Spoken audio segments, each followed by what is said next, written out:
It's an average Tuesday evening, and Dan, a middle-aged high school English teacher, strolls into Walmart. Dan has always been a night owl, preferring the solitude and tranquility of the after hours for his grocery shopping. He leaves his small studio apartment only to immerse himself in the artificial white light of the Walmart, a soothing contrast to the looming darkness outside. Dan gets what he needs: a dozen eggs, bread, some beer, and a few miscellaneous items. The store, almost deserted, feels like an eerie mausoleum of commerce. As he moves toward the checkout, he notices a new checkout operator, one he's never seen before. A peculiarly tall, skeletal man with gaunt cheeks and sharp, penetrating eyes. His name tag reads Damon. Damon scans Dan's items, his movements graceful and serpentine. He smiles at Dan, revealing a set of pristine white teeth, incongruously vibrant against his pallid complexion. As their eyes meet, Dan feels a shiver race down his spine, but he dismisses it as the product of his overactive imagination. The following week, Dan returns to Walmart for his nocturnal shopping routine. Damon is there, perched behind the checkout counter like an uncanny statue. Dan picks up the faint smell of sulfur wafting from his direction. Once again, Damon scans his items, their eyes meet, and the same shiver trickles down Dan's spine. This time, though, the frigid wave of fear doesn't dissipate quickly. Week after week, the pattern continues. Each time Damon is present, his smile ever widening, his eyes growing more intense. Dan begins to dread his weekly shopping trips, but he can't pinpoint why. He tries to change his schedule, but circumstances conspire to keep him on his late-night routine. Dan's students notice their usually jovial teacher is off. His friends, too, sense his discomfort, but Dan can't articulate his fears, rooted as they are in the inexplicable. He begins to lose sleep, plagued by nightmares of being trapped in the endless aisles of Walmart, pursued by a shadowy figure. One night, Dan has no choice but to visit Walmart again. As he pushes his cart towards Damon, he sees the tall cashier standing at the end of an impossibly long checkout counter, his eyes gleaming in the harsh fluorescent light. As he approaches, the walls of the store seem to undulate, warping and twisting like a funhouse mirror. He dumps his items onto the conveyor belt. Damon's fingers move faster. The beeping of the scanner syncs with his pounding heartbeat. Suddenly, Damon stops. He holds up a pack of Dan's favorite coffee, his bony fingers gripping the edges. "Missing something, aren't we, Dan?"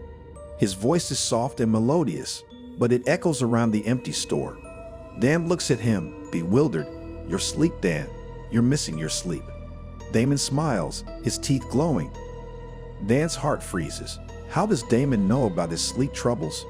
As if reading his mind, Damon says, "I can help you, Dan. I can help you sleep. I can take away the dread that's been haunting you." As Damon extends his hand, the walls melt away, revealing an abyss.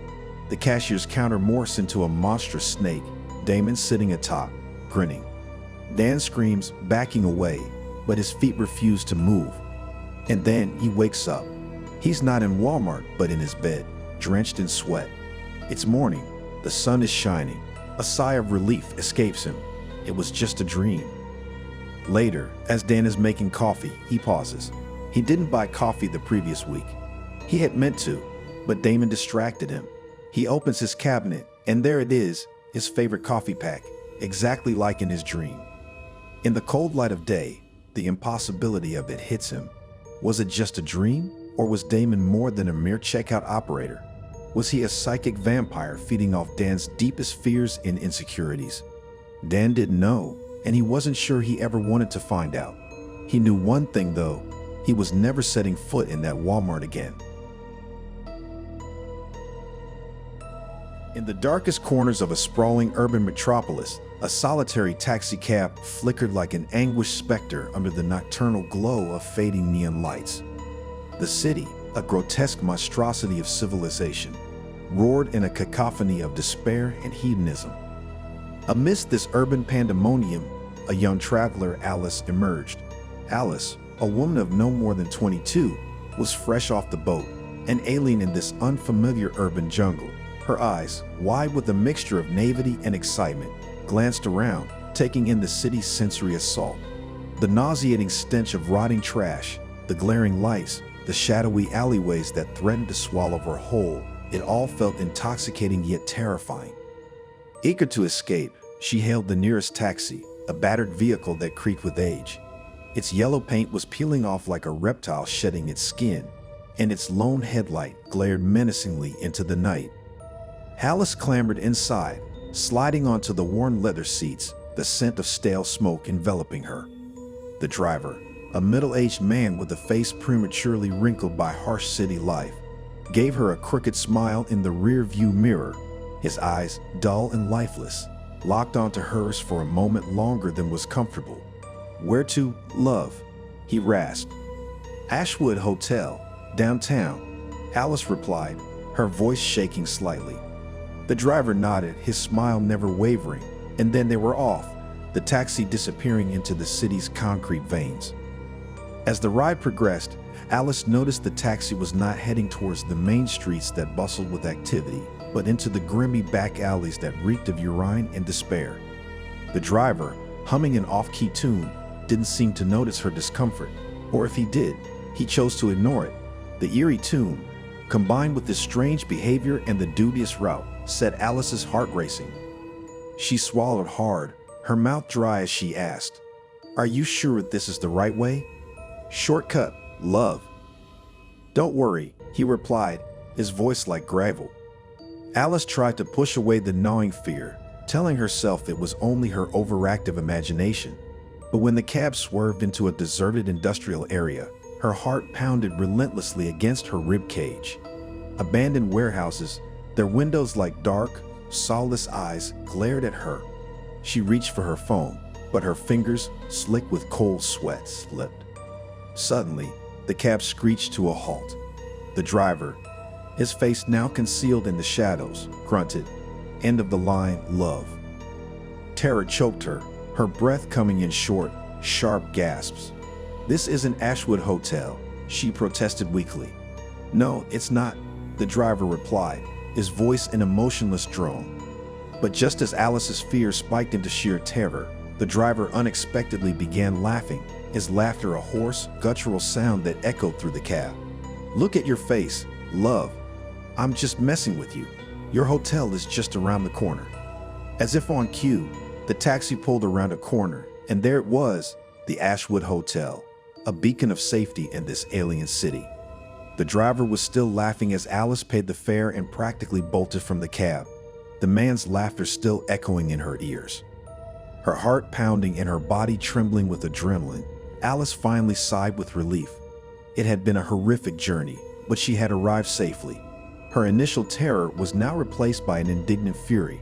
As she stomped towards the hotel lobby, she made a mental note to report the driver in the morning. It had been a nightmarish detour, but at least it had ended happily. This beach has been my haven for as long as I can recall, a hallowed ground where the whisper of waves harmonized with the soothing rustle of palms.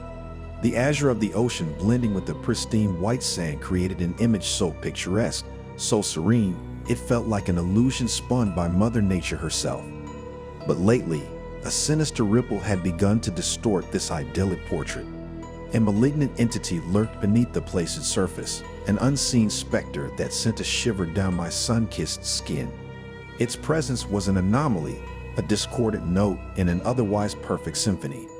An inexplicable paranoia gripped me, a nagging sensation of being surveyed by unseen eyes. Every time my gaze meandered towards the cobalt expanse of the sea, a shadow darted at the corner of my vision, playing tricks on my mind. Yet when I attempted to confront this elusive phantom, all I was met with was the serene, deceptive innocence of the ocean. Despite my attempts to rationalize it, to chide myself for entertaining flights of fancy, an unsettling premonition lingered. The depths of these familiar waters seemed to harbor an unknown menace, a lurking danger that echoed tales of deadly predators, of the great white sharks that were the undisputed rulers of these waters, and my mind began to weave horrifying scenarios. A lone surfer in this grandeur of the ocean, the exhilarating solitude of my pastime now felt like a dangerous dalliance with fate. My trusty surfboard, once my stalwart companion, seemed a laughable defense against the unseen titan beneath the waves. Despite the tumult in my mind, I decided to brave the waves. I paddled out to the lineup, the burgeoning waves a reflection of the adrenaline-fueled excitement churning in my veins. My heart hammered in my chest, beating a rhythm of thrill and fear as I waited for the perfect wave. When the colossal swell finally made its appearance, I didn't hesitate. Dropping in, I surrendered to the pure ecstasy of the ride. The sensation was transcendent, an intoxicating cocktail of adrenaline and joy that blurred the world around me into insignificance. For a fleeting moment, the ominous specter of danger was forgotten. But such illusions of peace were short-lived. In the midst of my exhilaration, a sinister sight yanked me back into stark reality. Something vast and shadowy shifted beneath the sun-dappled water. Fear gripped my heart as I forced my eyes to confirm what my instincts were screaming. There, barely a few feet away, loomed the monstrous embodiment of my nightmares, a great white shark. Its size was awe-inspiring, a grotesque spectacle of nature's lethal craftsmanship. Its unblinking gaze fixed upon me with chilling intent. Time seemed to freeze as the beast lunged, its cavernous maw gaping wide to reveal row upon row of serrated teeth. A horrified scream was torn from my throat as its jaws clamped down on my board, the dreadful sound of cracking fiberglass echoing my own doom. Desperately, I attempted to flee, but the monstrous strength of the shark easily overpowered me. The world tipped over as I was dragged under, the cold reality of my impending doom setting in with every scrape of its abrasive teeth against my skin. Yet, in this tableau of terror, a beacon of hope manifested. A pod of dolphins, a cavalry of silhouettes, raced towards the unfolding nightmare. They bombarded the shark with coordinated attacks, their sleek bodies a flurry of torpedoes in the murky water. Overwhelmed and outnumbered, the great white was forced to retreat, its reign of terror ended by the unexpected defenders. Exhausted and in shock, I managed to paddle my way back to shore. Collapsing onto the sand, my heart pounded in my chest, the terrifying ordeal replaying in my mind over and over. This beach, my refuge, had now become the stage of a horrifying dance with death. The sun began to set, casting long, foreboding shadows that seemed to mock my survival. I had learned a lesson today, a lesson birthed from terror and sealed with adrenaline. The thrill of solitary surfing, no matter how enticing, was a risk too great. As the moon began its nocturnal vigil and the haunting hush of the night wrapped itself around me, I made a silent vow. Never again would I challenge fate and venture alone into the deceptive embrace of these azure waters.